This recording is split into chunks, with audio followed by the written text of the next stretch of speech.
Hey guys, कैसे हैं आप सब। Welcome to education and more channel and hope so कि आप सब बहुत अच्छे होंगे, स्वस्थ होंगे और अपने नोट्स भी प्रिपेयर कर रहे होंगे। तो चलिए ज़्यादा टाइम वेस्ट नहीं करते हैं, आज की क्लास स्टार्ट करते हैं।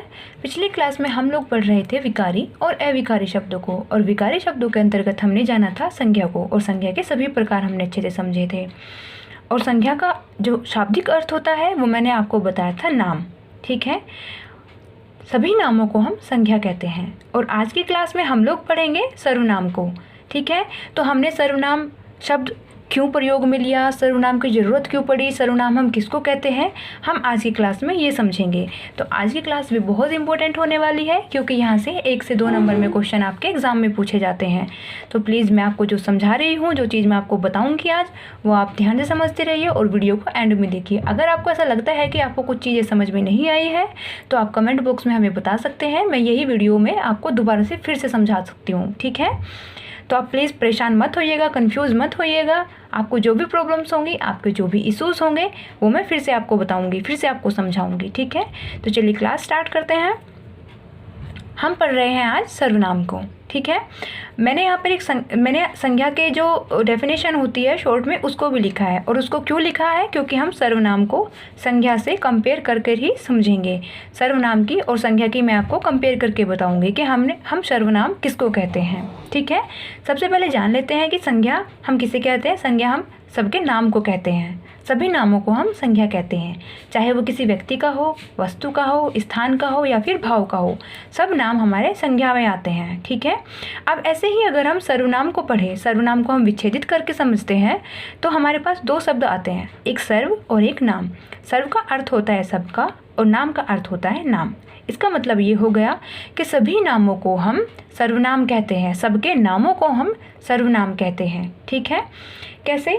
अब जैसे मैं एक एग्जांपल लेती हूँ, जैसे मेरा एक नाम है, आपका नाम है। जैसे मैं शब्द की बात करती हूँ, मैं शब्द जो होता है उसका प्रयोग सभी व्यक्ति अपने लिए करते हैं, और मैं शब्द जो प्रयोग में लिया जाता है वो सभी व्यक्तियों के अपने खुद के लिए प्रयोग में लिया जाता है। वो किसी एक का नाम ना होकर हर किसी का नाम हो सकता है। ठीक है, जैसे अब अपने आप चारों तरफ देखिए, आपके आसपास दीवार होगी, आपके हाथ में पेन होगा, मोबाइल होगा, फर्श होगा, कॉपी होगी, ये सब नाम, ये तो हो गए आपके संज्ञा। ठीक है, लेकिन अगर इन शब्दों के स्थान पर मैं बोलूँ यह दीवार, यह पेन, ये मोबाइल, यह फर्श, ये कॉपी, तो ये जो यह शब्द है यही हो जाएगा आपका सर्वनाम। कहने का अर्थ यह है कि ऐसे शब्द जो संज्ञा के स्थान पर बोले जाएंगे, संज्ञा के स्थान पर प्रयोग होते हैं, वही आपके सर्वनाम कहलाते हैं। अब सर्वनाम शब्दों की हमें ज़रूरत क्यों पड़ी, हम क्यों प्रयोग करते हैं सर्वनाम शब्दों का, ये समझ लेते हैं। जैसे मैंने यहाँ पर एग्जाम्पल में लिखा है मोहन। मोहन विद्यार्थी है, मोहन बालक है, मोहन सच्चा है, मोहन सुंदर भी है और मोहन ईमानदार है। ठीक है, अब आप देख रहे हैं कि बार बार एक ही शब्द हर वाक्य में प्रयोग हो रहा है, मोहन मोहन मोहन मोहन। तो जो शब्द हम बार बार प्रयोग में लेते हैं, हम उनको बार बार रिपीट करते हैं, वो सुनने से नीरस लगने लगते हैं। एक ही शब्द को बार बार सुनना हमें नीरस लगने लगता है। उसके गुणों से ज़्यादा, उसके विशेषण से ज़्यादा वो शब्द परेशान करने लगता है जिसको हम बार बार रिपीट करते हैं। ठीक है, या फिर जो हम शब्द बार बार दोहराते हैं वो वाक्य को क्या करता है, अप्रभावी बना देता है। वो वाक्य बार बार सुनने में अच्छा नहीं लगता।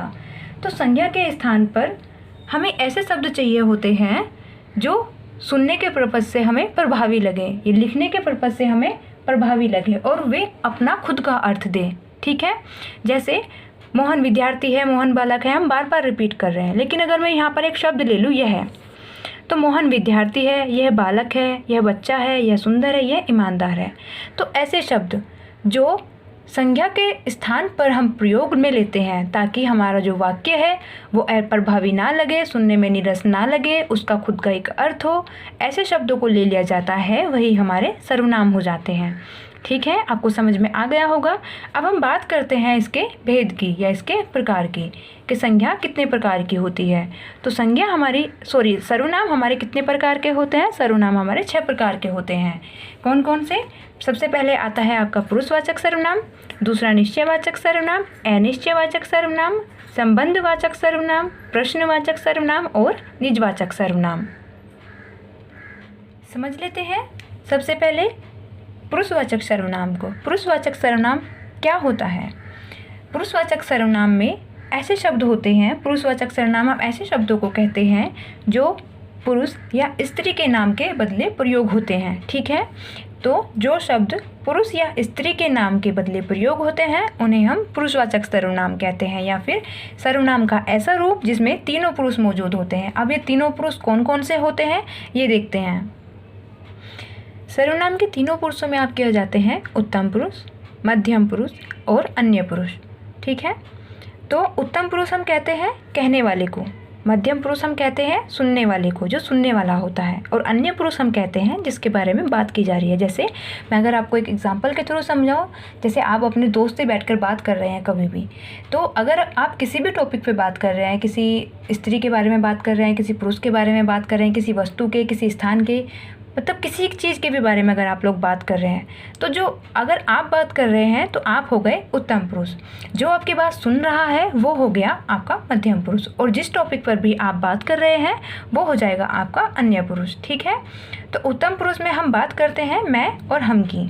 ठीक है, उत्तम पुरुष हम कहते हैं मैं और हमको, मध्यम पुरुष हम कहते हैं तू, तुम, या अगर आप किसी को आदर देना चाहते हैं तो आप भी प्रयोग में ले सकते हैं। ठीक है, और अन्य पुरुष में आते हैं यह, वह, वे, वो या फिर ये। समझ गए आप लोग? एक बार फिर से रिपीट कर देती हूँ। उत्तम पुरुष में हम शब्दों को प्रयोग करते हैं मैं और हमको। मध्यम पुरुष में तू हो जाता है तुम, तुमसे, आपसे, आप। ठीक है, ऐसे शब्द हो जाते हैं हमारे मध्यम पुरुष। और अन्य पुरुष में हो जाता है यह, वह, ये, वो, ये। जैसे एक एग्जाम्पल ले रही हूँ मैं यहाँ पे, वह बालक है। एग्ज़ाम में आपसे ऐसे क्वेश्चन पूछ लिया जाएगा, एक वाक्य दे दिया जाएगा और आपसे पूछ लिया जाएगा कि बताइए निम्नलिखित वाक्य में कितने पुरुष हैं। तो आप कैसे बताएंगे? आप देखेंगे कि यहाँ पर वह लिखा है, ऐसे ही बोलेंगे यहाँ पर वह लिखा है, और वह होता है आपका अन्य पुरुष। सिर्फ एक शब्द देख लेंगे, यहाँ पर वह लिखा है और वह हो गया आपका अन्य पुरुष, और आप अपना आंसर अटैम्प्ट कर देंगे। लेकिन अगर आपने अपने आंसर में अटैम्प्ट किया है कि सिर्फ एक पुरुष है, तो आपका जो अटैम्प्ट होगा वो गलत हो जाएगा। क्यों गलत हो जाएगा? क्योंकि मैंने आपको बताया कि जो पुरुषवाचक सर्वनाम होता है उसमें 3 प्रकार के पुरुष होते हैं, उत्तम पुरुष, मध्यम पुरुष और अन्य पुरुष। ठीक है, अब जैसे एग्जामिनर ने हमसे पूछा था ये क्वेश्चन, और एग्जामिनर ने पूछा कि इसमें कितने पुरुष हैं। हमने एक एग्जाम्पल देखा कि ये वह अन्य पुरुष का एग्जाम्पल है, और हमने अपना आंसर अटैम्प्ट कर दिया, लेकिन ये गलत हो जाएगा। ठीक है, क्यों गलत हो जाएगा? क्योंकि एग्जामिनर ने हमसे पूछा है, तो एग्जामिनर हो गया कहने वाला। समझ गए? एग्जामिनर हो गया उत्तम पुरुष, हमने उसे सुना है, हमने उसको पढ़ा है या सुना है, तो हम हो गए मध्यम पुरुष। और बात किसके बारे में हो रही थी? बालक के बारे में बात हो रही थी, तो बालक आ गया आपका अन्य पुरुष। तो इस वाक्य में आपके 3 प्रकार के पुरुष हो जाते हैं। ठीक है, इस आंसर को या इस क्वेश्चन को आप ध्यान रखिएगा, मैंने आपको जो बात बताई है इसको ध्यान रखिएगा। ठीक है, अब इसमें एक और क्वेश्चन पूछा जाता है कि निम्नलिखित वाक्य में किस प्रकार का पुरुष है या कौन सा पुरुष है। ठीक है, तो आप देख लेंगे कि ये जो एग्जाम्पल है वह ये अन्य पुरुष का एग्जाम्पल है, तो आप इसमें बता देंगे कि यह पुरुषवाचक सर्वनाम का अन्य पुरुष है। ठीक है, तो ये हो गया आपका पुरुषवाचक सर्वनाम, एंड आई होप सो कि आपको बहुत अच्छे समझ आ गया होगा। नेक्स्ट जो आता है वो होता है आपका निश्चयवाचक सर्वनाम। अब हम पढ़ेंगे निश्चयवाचक सर्वनाम को। तो ऐसे शब्द जो हमें किसी निश्चितता का बोध कराते हों वे हो जाएंगे आपके निश्चयवाचक सर्वनाम, या फिर आप ये कह सकते हैं निश्चितता बताने वाले शब्दों को हम निश्चयवाचक सर्वनाम कहते हैं। जैसे यहाँ पर एक वाक्य लिखा है, यह मेरा घर है। ठीक है, अब आप यहाँ देखेंगे कि यहाँ पर तो यह लिखा है, आप सोचेंगे कि ये निश्चयवाचक सर्वनाम कैसे हो सकता है, क्योंकि ये तो पुरुषवाचक का अन्य पुरुष हो गया। लेकिन एक सेकंड के लिए आप अपना सोचना बंद कर दीजिए और जो चीज़ मैं आपको समझा रही हूँ उस पर ध्यान दीजिए। मैं एक सेकंड के लिए इस टॉपिक को छोड़ देती हूँ और हम जाते हैं वापस संज्ञा पे। तो संज्ञा हम कहते हैं किसी वस्तु, व्यक्ति, स्थान, भाव आदि के नाम को। ठीक है, तो ऐसे शब्द जो किसी वस्तु या फिर किसी स्थान, फिर से सुन लीजिए, ऐसे शब्द जो किसी वस्तु या किसी स्थान के बारे में बात करेंगे या स्थान या उनकी निश्चितता के बारे में हमें बताएंगे, वे हो जाएंगे आपके निश्चयवाचक सर्वनाम। और ऐसे शब्द जो किसी प्राणी या किसी व्यक्ति के नाम के स्थान पर प्रयोग होंगे, वे हो जाएंगे आपके पुरुषवाचक सर्वनाम का अन्य पुरुष। कैसे? जैसे यहाँ पर लिखा है यह मेरा घर है। अब आप देख रहे हैं कि घर तो एक स्थान हो गया, और मैंने आपको बताया कि जो शब्द हमें वस्तु या किसी स्थान का बोध कराएंगे, उनकी निश्चितता का बोध कराएंगे, तो वो वाक्य हो जाएगा आपका निश्चयवाचक सर्वनाम। ठीक है। और अब मैं यहाँ पर लिखूँ एक सेंटेंस कि यह मेरा भाई है। अब आपको पता है अगर भाई है तो वो क्या होगा, कोई प्राणी होगा, कोई व्यक्ति होगा, और यहाँ लिखा है यह, तो ये हो जाएगा आपका पुरुषवाचक का अन्य पुरुष। समझ गए आप लोग? इन दोनों में बहुत अंतर है। आप इन दोनों के अंतर को एक बार फिर से ध्यान से समझ लीजिए। अगर बात हो रही होगी किसी वस्तु या फिर किसी स्थान के बारे में, तो वो हो जाएगा आपका निश्चयवाचक सर्वनाम। और अगर बात हो रही होगी किसी व्यक्ति के स्थान पे, किसी प्राणी के नाम के स्थान पे, तो वो हो जाएगा आपका पुरुषवाचक सर्वनाम का अन्य पुरुष। ऐसा अगर आप कोई भी वाक्य पढ़ते हैं जिसमें किसी वस्तु या किसी स्थान के बारे में बात हो रही होगी, तो आप बिना सोचे बिना समझे अपने आंसर को टिक कर दीजिएगा निश्चयवाचक सर्वनाम पे। और आप इन दोनों टॉपिक को अपने नोट में भी लिख लीजिए कि जो शब्द किसी प्राणी के नाम के स्थान पर प्रयोग में होंगे, वो हो जाएंगे आपके पुरुषवाचक सर्वनाम का अन्य पुरुष। ठीक है। और यही वाक्य, यही शब्द जो किसी वस्तु और स्थान की निश्चितता बताते होंगे, वो हो जाएंगे आपके निश्चयवाचक सर्वनाम। ठीक है। नेक्स्ट हम समझते हैं अनिश्चयवाचक सर्वनाम को। और अनिश्चयवाचक सर्वनाम क्या होता है? जिन सर्वनाम शब्दों से किसी निश्चित वस्तु का बोध नहीं होता। समझ गए? ऐसे शब्द जिनसे किसी निश्चित वस्तु का बोध नहीं होता, उन्हें हम कहते हैं अनिश्चयवाचक सर्वनाम। और ये आपके दो प्रकार के शब्द होते हैं, कोई और कुछ। ठीक है। जैसे एक सेकंड के लिए आप मान लीजिए कि आपके घर की एक डोरबेल बजती है, तो आप क्या कहेंगे कि कोई आया है। क्या कहेंगे? कोई आया है। लेकिन कौन आया है ये आपको नहीं पता। ठीक है। लेकिन ऐसा भी तो है कि कोई ना कोई तो आया ही होगा ना, किसी ने तो डोरबेल बजाई होगी ना। लेकिन कौन आया है ये हमें नहीं पता। और अगर हम कहें कि राम आया है, राम आया है, तो ये तो हो गया आपका संज्ञा। यहाँ लिखा है कोई आया है, लेकिन आपको नहीं पता कि कौन आया है, तो ये हो गया आपका अनिश्चित। मतलब हमें निश्चित रूप से नहीं पता कि कौन आया है। जैसे एक और एग्जाम्पल लिखा है यहाँ पे, कुछ दिखाई दे रहा है। अब क्या दिखाई दे रहा है ये आपको नहीं पता, लेकिन कुछ ना कुछ तो आपको दिखाई दे ही रहा है। तो ऐसे शब्द जो आपको अनिश्चितता का बोध करवाते हों, वो शब्द हो जाएंगे आपके अनिश्चयवाचक सर्वनाम। ठीक है। एक बार फिर से समझ लीजिए, जिन सर्वनाम शब्दों से किसी निश्चित वस्तु का बोध नहीं होता, वे हो जाएंगे आपके अनिश्चयवाचक सर्वनाम। समझ गए? बात करते हैं संबंधवाचक सर्वनाम की। और संबंधवाचक सर्वनाम हम किसको कहते हैं?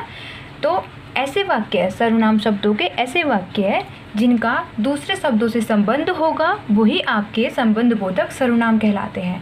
परिभाषा की बात करें तो जब एक सर्वनाम शब्द का दूसरे सर्वनाम शब्द से संबंध होगा, तो वो आपका संबंध बोधक सर्वनाम कहलाएगा। कैसे? ऐसे कौन कौन से शब्द होते हैं? जैसे जो, सो, इसकी, उसकी। ठीक है। जैसे एग्जाम्पल लिखा है यहाँ पर, जो काटेगा, जो बोएगा वो ही काटेगा। अब आप देख रहे हैं कि एक शब्द का दूसरे शब्द से संबंध है, एक शब्द के बिना दूसरा शब्द अधूरा हो जाएगा। ठीक है। जैसे अगर हम इसको हाइड कर लें यहाँ पर, वो ही काटेगा को, तो जो बोएगा, अब हम आगे क्या बोले हमें समझ नहीं आ रहा है। तो ऐसे शब्द जिनका एक दूसरे से संबंध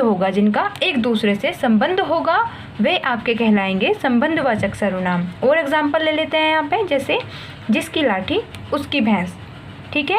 जो करेगा वो ही भरेगा। तो ऐसे शब्द सर्वनाम शब्द का ऐसे सर्वनाम शब्दों से संबंध होना जिनके बिना एक शब्द दूसरे शब्द से बिना जुड़े अधूरा हो जाता है, उन्हें हम संबंधवाचक सर्वनाम कहते हैं। समझ गए आप लोग? नेक्स्ट हम पढ़ते हैं प्रश्नवाचक सर्वनाम। और प्रश्नवाचक सर्वनाम आपके क्या होते हैं समझ लेते हैं। प्रश्न पूछने के लिए जो शब्द प्रयोग में लिए जाएंगे, वही आपके प्रश्नवाचक सर्वनाम कहलाते हैं। और ये शब्द कौन कौन से होते हैं? जैसे कौन, क्या, कहाँ, कैसे। ठीक है। तो ऐसे शब्द जो प्रश्न पूछने के लिए प्रयोग में लिए जाएंगे वे हो जाते हैं आपके प्रश्नवाचक सर्वनाम। जैसे एग्जाम्पल में समझ लेते हैं, वह क्या कह रहा था। ठीक है, ये आपने एक प्रश्न पूछा, वह क्या कह रहा था। तुम कौन हो, कौन आया था। ठीक है, तो ऐसे शब्द जो सिर्फ प्रश्न पूछने के पर्पज से प्रयोग में लिए जाएंगे वे हो जाएंगे आपके प्रश्नवाचक सर्वनाम। बात करते हैं निजवाचक सर्वनाम की। इसे आप ध्यान से समझिए क्योंकि ये थोड़ा सा लंबा टॉपिक हो जाता है। तो निजवाचक सर्वनाम हम किसको कहते हैं ये समझ लेते हैं। बात कर रहे थे हम लोग निजवाचक सर्वनाम की। ठीक है, आप कभी कभी आपने देखा होगा, आप जब अपनी भाषा का उच्चारण करते हैं या आमतौर पर जब आप बातें करते हैं तो कई बार आप इस प्रकार के शब्द बोलते हैं, कई बार आप इस प्रकार के वाक्य बोल देते हैं कि मैं अपने आप खा लूँगा, मैं अपने आप कर लूँगा, मैं अपने आप चले जाऊँगा, मैं अपने आप आ जाऊँगा। तो ऐसे शब्द, सर्वनाम शब्दों के ऐसे शब्द जो निजित्वता का बोध करवाए वही आपके निजवाचक सर्वनाम हो जाते हैं। और इनमें आपके तीनों प्रकार के पुरुष आ सकते हैं, जैसे उत्तम पुरुष, मध्यम पुरुष और अन्य पुरुष। जैसे मैंने यहाँ पर सेंटेंस लिखे हैं, मैं अपने आप खा लूँगा, वह आप कर लेगा और तुम इसे अपने आप करो। ये हो गया आपका उत्तम पुरुष, ये हो गया आपका अन्य पुरुष और ये हो गया आपका मध्यम पुरुष। ठीक है, तो निजवाचक सर्वनाम में आपके तीनों प्रकार के पुरुष आ जाते हैं। और इसकी परिभाषा की बात करें हम तो जो सर्वनाम तीनों पुरुषों में निजित्वता का बोध कराए, समझ गए, जो सर्वनाम तीनों पुरुषों में निजित्वता का बोध कराए वही आपके निजवाचक सर्वनाम हो जाते हैं। इनमें आप या अपने आप शब्दों का प्रयोग होता है स्वयं के लिए, खुद के लिए, स्वतः के लिए। ठीक है, तो कई बार आप देखते हैं, आपको कई बार एग्ज़ाम में दे दिया जाता है वाक्य को शुद्ध करना। ठीक है, और आप जो ये निजवाचक सर्वनाम हम पढ़ रहे हैं इसमें आपको एक टेंस दे दिया जाता है, आपको इसमें एक वाक्य दे दिया जाता है। जैसे मैंने एक यहाँ पर लिखा है एक वाक्य, तुम, वह, मैं, तुम, वह और मैं कॉलेज जाएंगे। ये आपको एग्ज़ाम में दे दिया गया। मान लीजिए कि ये वाक्य आपको एग्ज़ाम में दे दिया गया और आपसे पूछ लिया गया कि इसका शुद्ध रूप बताइए। तो आप इसका शुद्ध रूप कैसे बताएंगे, किस आधार पर बताएंगे।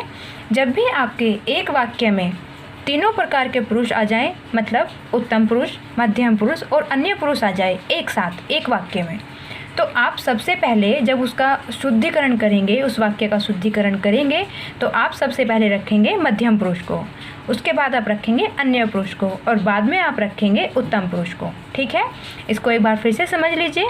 अगर एग्ज़ाम में आपसे पूछ लिया जाए कि एक वाक्य देकर उसमें तीनों प्रकार के आपके पुरुष दे दिए जाएं और उस आप में आपसे पूछ लिया जाए कि इसका शुद्ध रूप बताइए, तो आप सबसे पहले मध्यम पुरुष को रखेंगे, फिर अन्य पुरुष को रखेंगे और बाद में आप उत्तम पुरुष को रखेंगे। समझ गए। तो आज की वीडियो में इतना ही। आई होप कि आपको वीडियो अच्छी लगी होगी और आज का टॉपिक आपको समझ आ गया होगा। कल हम पढ़ेंगे क्रिया के बारे में। ठीक है, तो आप कल की वीडियो में मिस मत करिएगा। और आपको जो भी इस वीडियो में जो भी आपको इश्यूज़ आए हों, जो उस चीज़ आपको समझ नहीं आई हो, तो वो आप हमें कमेंट बॉक्स में कमेंट करके बता सकते हैं। ठीक है, आप वीडियो शेयर करते रहिए, लाइक करते रहिए, सब्सक्राइब करते रहिए। Thanks for watching.